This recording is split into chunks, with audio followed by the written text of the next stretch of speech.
Block 4 is the parable Lamp on a Stand. The block is a 4-inch block, which you can see here.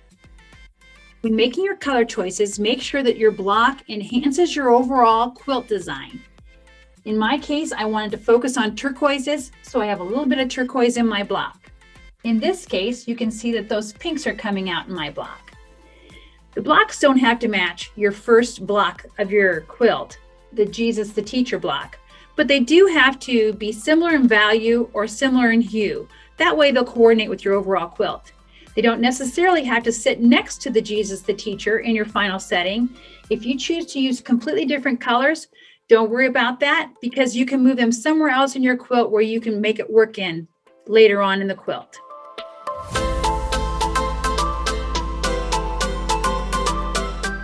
All right, if you would please join me in prayer. Merciful Father, you have shown me that my old life is gone and my new life is found with you. I'm thankful not to dwell on my past mistakes and relive those awful times. I'm thankful to follow you and the path that you have created for me. Like your disciples, I pray I will share the good news of new life in Christ with everyone. Allow me to shine the light of Christ so others will draw closer to you. Amen.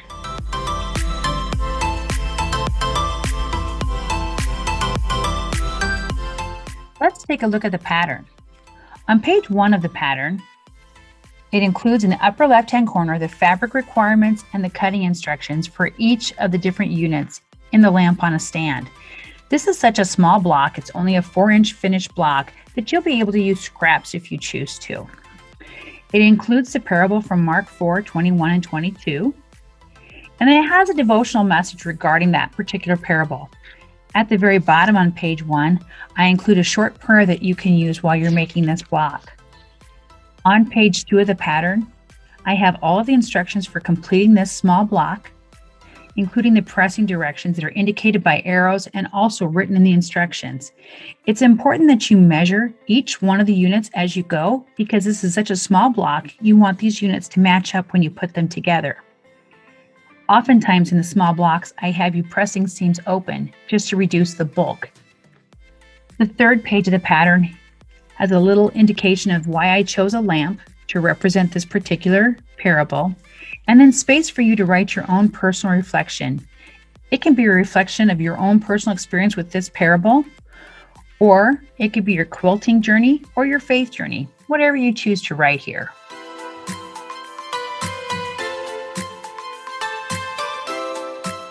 Let's take a look at fabric. I'm doing my quilt in 2 different colorways, and so I have 2 different sets of fabric. This is a 4-inch block, and so it doesn't have room in the background to have too much of an obvious print. So for each of my background fabrics, I've chosen a tonal fabric that will blend nicely with the rest of the fabrics I have in my initial blocks. The lampshade is an opportunity for you to use something kind of fun. In this particular fabric, I've chosen this paisley print, which I'll fussy cut so that it has a really cute little lampshade. In this fabric, I've chosen a small scale floral because with this quilt, I don't want anything to stand out on that lampshade. For both of them, I've chosen for the stem of the lamp, this green. And in one of the colorways for the stand, it's not very big, so it cannot have too much of a print. I've chosen a fabric from my initial quilt. I did the same with this fabric. It's from the initial block 1, Jesus the Teacher.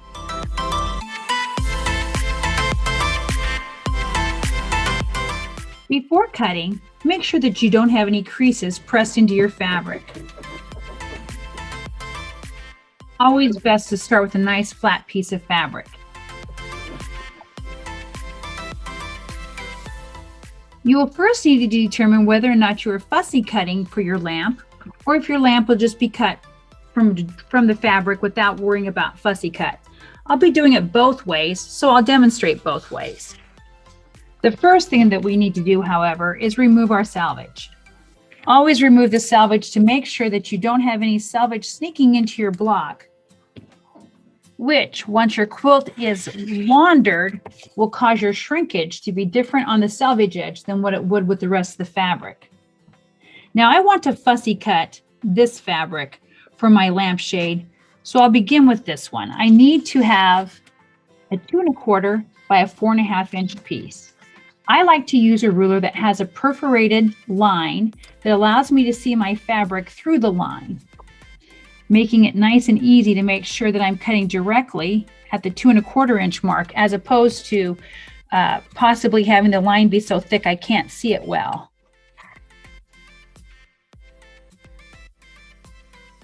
This unit will be easy to subcut down to that 4½ inch piece. The piece that's going to be a little bit more of a challenge is that fussy cut that I want to do.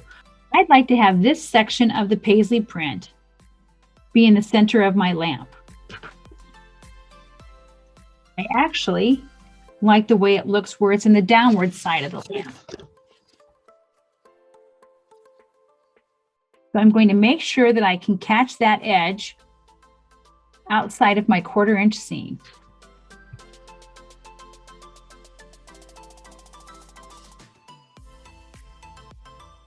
Once I have done that, I'll cut the full unit to a 2¼ .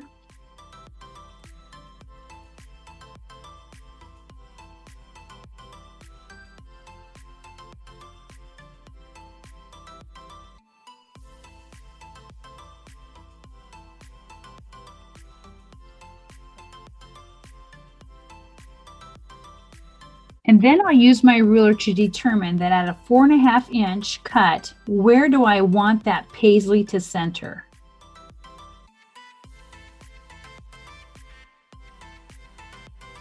And once I have it centered the way I like it,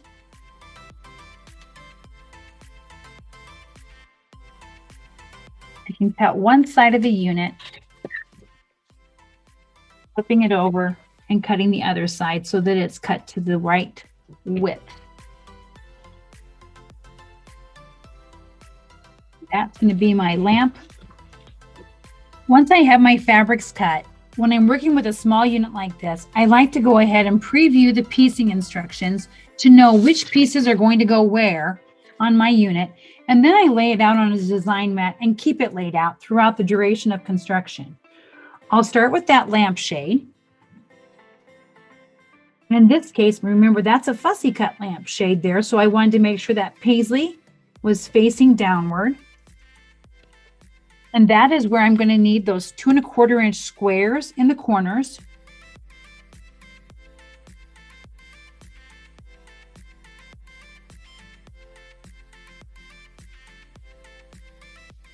Once I have it laid out like this, it's going to be a lot easier for me to do the piecing that's necessary to make the block.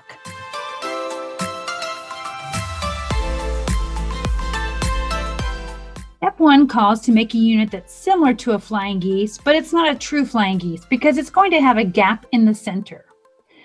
We'll do that by beginning to mark a diagonal line on the wrong side of the 2¼ inch square.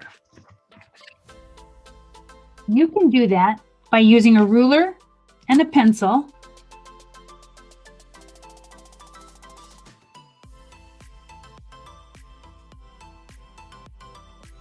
And marking that diagonal line on each of those squares. Or another method that I like to use involves pressing the diagonal by folding the square in half with the wrong sides together, finger press, and then press that diagonal in place.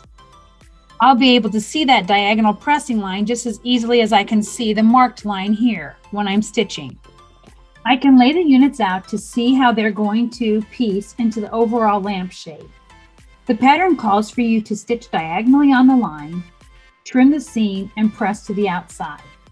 I like to begin with a beginner in my machine so that I don't start out with a bird's nest on my unit. You are welcome to pin these pieces if you like, but at 2¼ inches, I believe it's small enough for me to hold with my hands. I'll place the square on the rectangle unit, the lampshade unit, and with an open-toed foot, I can see my diagonal line and I can piece directly on that line.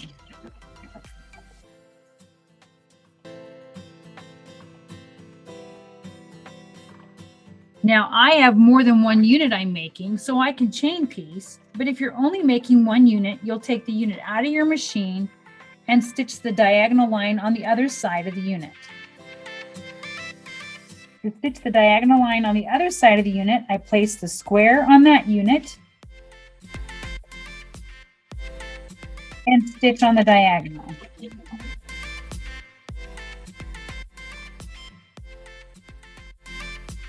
The lamp unit is 4.5 inches wide, so the 2¼ inch square should meet perfectly in the middle. The pattern calls for you to trim 1/4 inch outside of the seam, so I place the 1/4 inch mark of my ruler directly on the seam, rotary cut, and then remove that edge. I like to use these scraps. We save them all and we place them in a bucket, and later we make them into dog beds and cat beds for the Humane Society. To press these units, they press to the outside. You first set the seam with a hot iron, no steam, because steam will add stretch to your unit, and then just press it to the outside.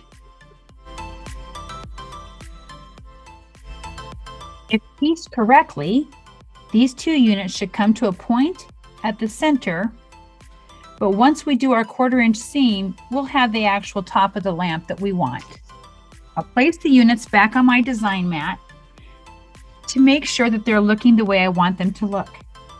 Remember, I had fussy cut this particular unit, so I want to make sure that it was going the direction I wanted it to. I'm ready to move on to step 2.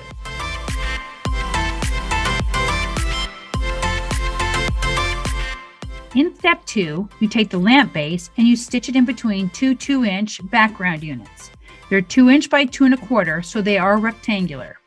You'll stitch those at 1/4 inch and press those to the outside. To press these units to the outside, you simply hold them in place using your fingers to kind of pull that as far open as you can. Set your iron in place for 5 seconds. It's important to keep the unit nice and straight. Once I've pressed that, you can see I have it straight on the vertical and on the horizontal side. I can take the units, lay them back on my design table, and double check to make sure that they're going to be the right width and I've sewed them the right direction.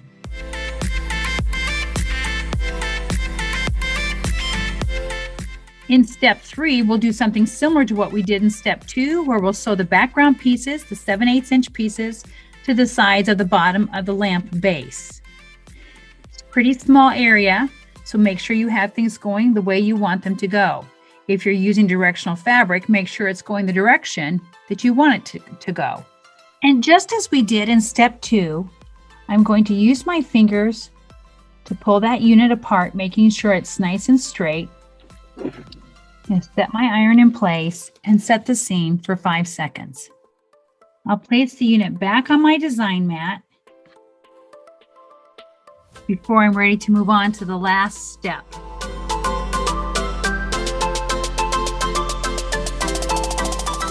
In step 4, you're going to put the units together. I like to fold it over like a sandwich. And I like to pin the ends, particularly of the lampshade section. Stitching through those diagonal seams can sometimes push underneath your machine, so I like to pin them in place. Also, by pinning the edges, I make sure I end up with a nice square unit. I'll pin the outside edges, and for good measure, pin the center. I will do the same for the lower half of the lamp unit as well, because stitching small 7/8 inch pieces together can sometimes become a bit of a challenge in as much as it likes to move. So I'll get those edges in place and pin them.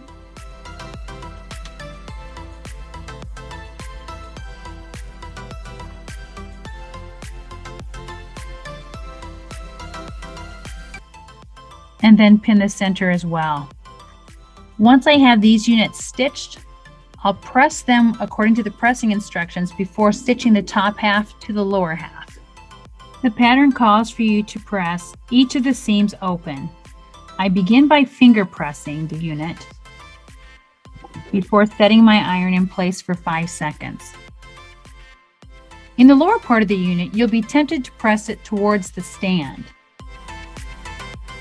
But trust me when I say that you'll appreciate later that you have pressed that open because you're trying to reduce the bulk in that stand section, as it's only 7/8 of an inch wide and you want it to stay nice and straight. So again, finger press that before you press it open. We're now ready to stitch the top of the unit to the bottom of the unit. Again, flip it over like a sandwich, pin the edges, pin the center, and then we'll press that unit open as well. Once you've stitched the top and bottom sections together for the lamp, you'll finger press those units open and press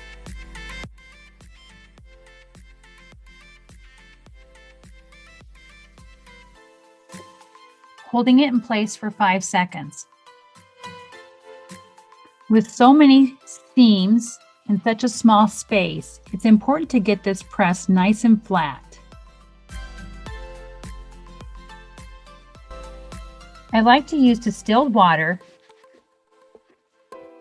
to give it another press to make sure it presses nice and flat.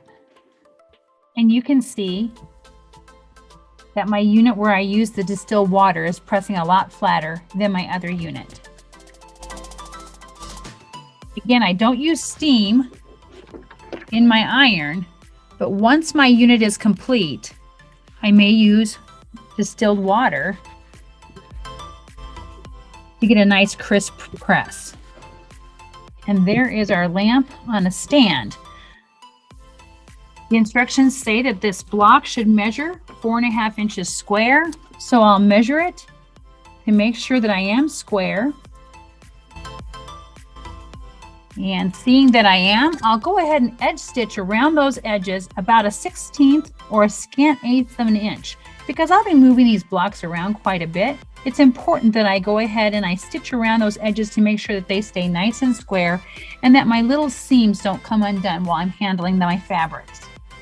As you can see, I have edge stitched about a 1/16 of an inch all the way around those units. Now I'm ready to add them to my collection.